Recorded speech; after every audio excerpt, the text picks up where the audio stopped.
The Force of Statistics. They were sitting on the seat of the car immediately in front of me. I was consequently able to hear all that they were saying. They were evidently strangers who had dropped into a conversation. They both had the air of men who considered themselves profoundly interesting as minds. It was plain that each labored under the impression that he was a ripe thinker.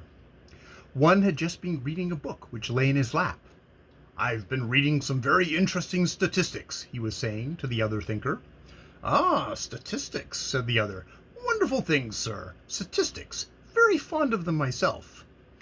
"I find, for instance," the first man went on, "that a drop of water is filled with little, I forget just what you call them, every cubic inch containing, let me see." "Say 1,000,000, said the other thinker encouragingly. "Yes, 1,000,000, or possibly 1,000,000,000, but at any rate, ever so many of them." Is it possible?"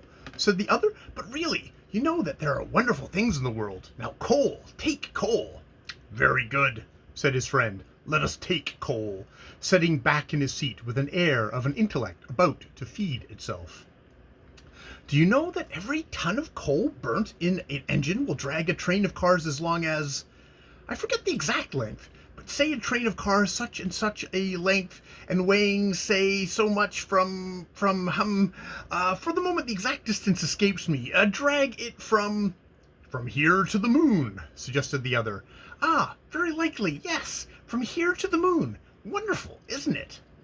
"But the most stupendous calculation of all, sir, is in regard to the distance from the earth to the sun.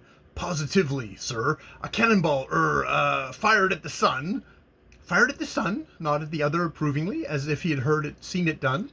"And traveling at the rate of 3 cents a mile," hinted the listener.